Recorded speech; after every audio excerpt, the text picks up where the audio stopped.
बिस्मिल्लाहिर्रहमानिर्रहीम। स्टूडेंट्स, अब हम डिस्कस करेंगे इन्फिनिट सीरीज। तो उसमें सबसे पहले हम डिस्कस करेंगे सीक्वेंस को, ठीक है, इन्फिनिट सीक्वेंस को, और फिर हम ये डिस्कस करेंगे इन्फिनिट सीरीज को।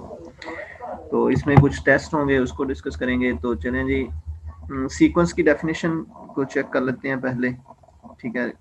इसकी डेफिनेशन क्या है? Infinite sequence or a sequence means a succession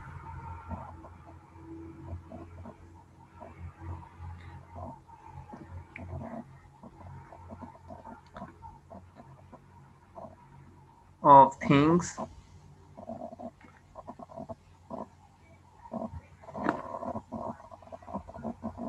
in a definite order. Definite order, ठीक है। Succession of things in a definite order, ठीक है। दूसरा इसकी एग्जांपल क्या है, डेफिनेशन क्या है? अगर फर्दर इसकी sequence is a function, sequence is a function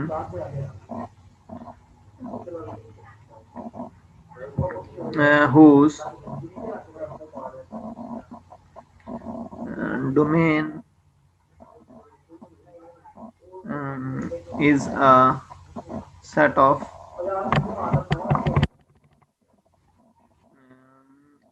natural number भी होता है। Set of is a set of positive integer, right. Positive integer भी कुछ बुक्स में सेट ऑफ इंटीजर भी है, सॉरी, सेट ऑफ इंटीजर भी है और सेट ऑफ नेचुरल नंबर भी है, राइट स्टूडेंट, ठीक है। तो इसमें नहीं है, ठीक है। ये जीरो से भी इसकी जो डोमेन है वो शुरू होती है और वन से भी होती है, ठीक है। तो नेक्स्ट जो है, नेक्स्ट इसमें इसकी टर्म्स को डिस्कस कर लेते हैं, ठीक है, कि ये डेफिनेशन हमें क्या बता रही है। डेफिनेशन में हमारे पास डेफिनेट ऑर्डर की बात हुई है, ठीक है। तो उसमें हम देखते हैं कि सीक्वेंस को मैथमेटिकल प्रेजेंट कैसे किया जाता है, A1 A2 A3 up to so on. ये इनिशियल क्लासेस में भी आपने डिस्कस किया हुआ है, ठीक है, कि सीक्वेंस को इस तरह प्रेजेंट किया जाता है A1 A2, ठीक है। इनके दरमियान हमारे पास क्या आता है, कॉमा आता है, मतलब कि टर्म्स को एक कॉमे से अलग किया जाए, ठीक है, सेपरेट किया जाए, तो उसको हम सीक्वेंस का नाम देते हैं, ठीक है। तो इसकी एग्जांपल क्या है? हमारे पास एग्जांपल है 1 2 3 4 and up to so on, ठीक है। इनफिनिट सीक्वेंस की है। इस तरह हमारे पास 2 4 6 8 up to so on, right student ji. उसके बाद हमारे पास आता है nth टर्म, इसकी लिखनी है, ठीक है। nth टर्म हम कैसे लिखते हैं? अगर हमारे पास ये 2 है, 4 6 8, इसी की अगर nth टर्म लिखनी है तो हम क्या करेंगे? ये 2 के मल्टीपल हैं, ठीक है, सारे किसके हैं? 2 के मल्टीपल हैं। तो हम इसको लिख सकते हैं 2n। तो इसको जर्नल में क्या लिखेंगे? Sn that is equal to 2n। Mean जब हम यहाँ 2 पुट करेंगे तो ये आ जाएगा, 3 पुट करेंगे ये आ जाएगा, 4 पुट करेंगे ये आ जाएगा। तो ये थी इसकी nth टर्म। तो नेक्स्ट में स्टूडेंट्स हम इसकी नोटेशन को देख लेते हैं, ठीक है। इन्फिनिट सीक्वेंस की नोटेशन कैसे डिनोट करते हैं? जैसे इसी को अगर लिखना हो तो इसकी एक नोटेशन हमारे पास, उसको ब्रेस नोटेशन बोलते हैं, ठीक है। उसमें हम लोग क्या करते हैं जी, इसको इस तरह डिनोट करते हैं 2n, और यहाँ हम n is equal to 1 to infinity, right. तो ये इसकी जो है ना वो भी एक नोटेशन है इन्फिनिट सीक्वेंस को जो है ना वो लिखने की, राइट स्टूडेंट्स।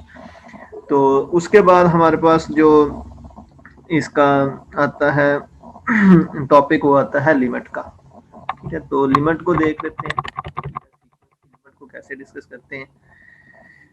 डेफिनेशन से शुरू कर लेते हैं जी। इसकी डेफिनेशन है लिमिट की अ सीक्वेंस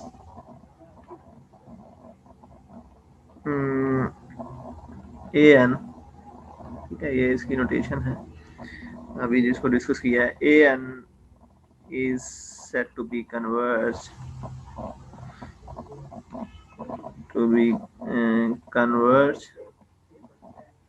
ठीक है, किसको, to the converge to the limit L. अगर तो ये एल को कन्वर्ज करती है, and if given any, given, ये हमने जब टॉपिक डिस्कस किया था लिमिट का, उसमें ये सेम ही डेफिनेशन है, ठीक है। If given epsilon greater than 0 there is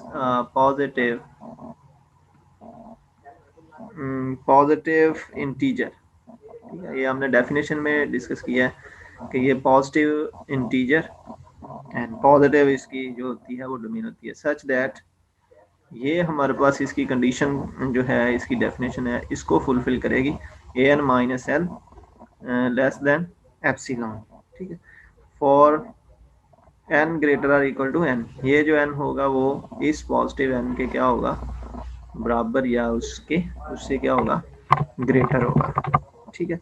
तो फिर हम इसको लिखेंगे कैसे, ठीक है, limit n approach to infinite that is equal to n, right. तो ये होगी जब ये कन्वर्ज करेगी, ठीक है, कन्वर्ज। इफ नॉट तो देन हम इसको क्या कहेंगे, इफ नॉट देन हम इसको कहेंगे डाइवर्ज, राइट स्टूडेंट। तो ये थी इसकी जो है ना वो डेफिनेशन ऑफ अ लिमिट। अब नेक्स्ट जो है हमारे पास इसके कुछ रूल्स हैं, उसको डिस्कस कर लेते हैं, ठीक है। रूल्स हैं या थ्योरम्स हैं, इसको देख लेते हैं। Suppose that the sequence a n और b n converges to limit, ये कन्वर्ज करते हैं, converges to limit L1 and L2 respectively, ठीक है। तो हम इसकी क्या करते हैं, कुछ रूल हैं वो डिस्कस कर लेते हैं। फर्स्ट में क्या है, limit n approach to infinite, अगर कोई कांस्टेंट आ जाता है तो वो कांस्टेंट ही रहता है, उस पर लिमिट मतलब कि 1 2 3 4 5 माइनस 1 2 3 कुछ भी आ जाए कांस्टेंट तो वो कांस्टेंट रहता है। दूसरे में हमारे पास क्या होता है, अगर limit n approach to infinite c a n, तो ये कांस्टेंट अगर मल्टीप्लाई हो रहा हो किसी भी सीक्वेंस के साथ तो हम उसको क्या करते हैं, बाहर लिख लेते हैं, जस्ट जो लिमिट अप्लाई होगी वो जस्ट सीक्वेंस के ऊपर होगी, और ये किसकी इक्वल है, सी एल वन कह दें इसको, ठीक है। उसके बाद हमारे पास रूल है, अगर हमारे पास ऐड सब्ट्रैक्ट हो रहे हों तो हम उनकी ये, अगर हमारे पास इस तरह हो a n plus b n plus minus भी है तो इसमें हम लिमिट क्या करते हैं, सेपरेटली उस पर अप्लाई कर देते हैं, राइट स्टूडेंट। तो नेक्स्ट में हमारे पास जो है इसका रूल प्रोडक्ट में है, ठीक है।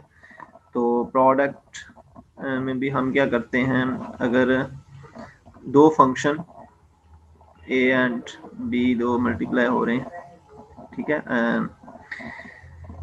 सीक्वेंस, तो हम उसमें भी अलग अलग उसमें अप्लाई करते हैं, इस पे अलग a n n approach to infinite, और ये हमारे पास क्या है, n approach to infinite b n. तो इसकी लिमिट हमारे पास L1 है, इसकी लिमिट हमारे पास L2 है। और इस तरह हमारे पास अगर इसमें बात की जाए डिवीजन की, तो डिवीजन में भी हम क्या करते हैं, अलग अलग उसको इम्प्लीमेंट करते हैं, राइट स्टूडेंट्स। तो लिमिट ए एन के ऊपर अलग और एन अप्रोच टू इन्फिनिटी, और बी एन के ऊपर अलग n approach to infinity b n के ऊपर भाग। तो ये वाला L1 और ये हमारा L2, ठीक है। तो ये इसके कुछ रूल्स थे, ठीक है। अब हम इसकी कुछ एग्जांपल चेक कर लेते हैं, ठीक है, इसको इम्प्लीमेंट कैसे करते हैं जी। फर्स्ट एग्जांपल है हमारे पास, ठीक है, और इसकी कन्वर्जेंट डाइवर्जेंट जो है वो हमने इम्प्रॉपर इंटीग्रल में भी डिस्कस किया हुआ है। अगर फाइनाइट आंसर आता है, यूनिक आंसर उसका आता है, तो वो हमारे पास कन्वर्ज करेगी। अगर उसका ऐसा आंसर आता है जो इन्फिनिट हो, ठीक है, या दो आंसर आ जाते हैं, तो वो हमारे पास क्या आ जाते हैं, डाइवर्ज होगी, ठीक है। तो इसकी कन्वर्जन डिवर्जन ही हमने क्या करनी होती है, चेक करनी होती है। तो हमारे पास क्वेश्चन है limit n approach to infinite, और ये हमारे पास है n ओवर 2n+1, राइट। इसको ऐसे भी लिखते हैं, ठीक है, अगर ऐसे भी लिखा हो तो ये इसकी क्या है जी, हमारे पास n equal to 1 to infinite, ये भी इसकी नोटेशन है, ठीक है। जिस तरह भी लिखा हो तो इसका सोल्यूशन हमारे पास क्या होगा, इसमें हम दोनों, अब ये अगर इसको देखें तो हमारे पास n ओवर 2n+1, अगर हम डायरेक्ट पुट करते हैं तो इन्फिनिट ओवर इन्फिनिट आ जाएगा। तो इसमें दो तीन इसके होते हैं मेथड्स, या तो इसका डेरिवेटिव ले लें ऊपर और नीचे, देन भी हो जाएगा, या फिर ऊपर कॉमन ले लें, नीचे भी कॉमन ले लें। हम डेरिवेटिव ले लेते हैं लॉफ्टर रूल से, ठीक है, उससे ये क्या बन जाएगा हमारे पास, limit n approach to infinite, और ये हमारे पास क्या है, n का डेरिवेटिव 1 और 2n का 2 और इसका 0, तो ये हमारे पास बन गया limit n approach to infinite 1/2। तो इसका आंसर हमारे पास क्या आ गया, 1/2। तो ये फाइनाइट है, तो फाइनाइट के लिए हमारे पास क्या होता है, ये कन्वर्ज कर रही है 1/2 को, तो ये हमारे पास क्या होगी, कन्वर्ज होगी, राइट स्टूडेंट्स, ठीक है। तो ये हमारे पास कन्वर्ज है, ठीक है। उसके बाद अगर इसकी कोई एक और एग्जांपल देख लेते हैं, ठीक है। अगर हमारे पास इस तरह हो -1 पावर n+1 और 1/n, right, n that is equal to 1 to infinite. तो इसमें हम लोग क्या करते हैं, इसमें ये चीज किसको प्रेजेंट कर रहा है, ये जस्ट इसके साइन को प्रेजेंट कर रहा है, ठीक है, कि ये साइन जो है, ये साइन को जस्ट प्रेजेंट कर रहा है कि अगर यहाँ हम 1 रखेंगे तो ये पॉजिटिव हो जाएगा, अगर 2 रखेंगे तो ये नेगेटिव हो जाएगा, क्योंकि यहाँ 3 आ जाएगा। मेन हमारे पास जो डोमेन है वो क्या है, n that is equal to 1 2 3 up to so on, चलता जा रहा है, ठीक है। और इसमें कैसे हम इसको देख सकते हैं कि जब हम इसमें ये ऑड रखेंगे, जब ये ऑड नंबर को अप्रोच करेगा तो हमारे पास साइन किसको अप्रोच करेगा, ये वाला साइन ऑड को अप्रोच करेगा, तो ये साइन हमारा क्या होगा, पॉजिटिव होगा, साइन क्या हो जाएगा, पॉजिटिव हो जाएगा। और जब हाँ ये एन अप्रोच किसको करेगा, इवन को करेगा, तो देन हमारे पास जो साइन है वो किसको अप्रोच करेगा, नेगेटिव को अप्रोच करेगा, राइट। तो ये तो जस्ट शो कर रहा है जी हमारे पास साइन को, तो साइन नेगेटिव हो या पॉजिटिव हो, हमारा दूसरा सीक्वेंस किसको, ये तो ये चीज क्लियर होगी। अब हमारे पास जो दूसरा है 1/n, अगर उस पर लिमिट अप्लाई करें, n approach to infinite 1/n, ठीक है, ये साथ वाला जो है, ठीक है, अलग अलग भी हम इम्प्लीमेंट कर सकते हैं। तो 1/n पे अगर हम इसको इम्प्लीमेंट करते हैं तो इसका आंसर हमारे पास 0 आता है, ठीक है। तो ये चीज एक क्लियर है यहाँ कि साइन यहाँ कुछ भी हो, यहाँ साइन अगर इसको हम इस तरह भी लिख सकते हैं, ठीक है, n approach to infinite -1 power n+1 into 1/n, क्योंकि इसका जो आंसर आया हमारे पास वो क्या आया है, 0 आया। साइन नेगेटिव हो या पॉजिटिव हो तो आंसर उसका क्या आना है, 0 ही आना है।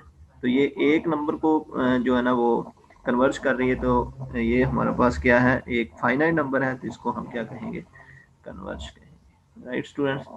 तो आज का लेक्चर इतना ही है, इसमें कोई मसला हो, इसमें क्वेश्चन हो तो आप कमेंट कर सकते हैं, मैं उसका रिप्लाई करूँगा। Thank you very much.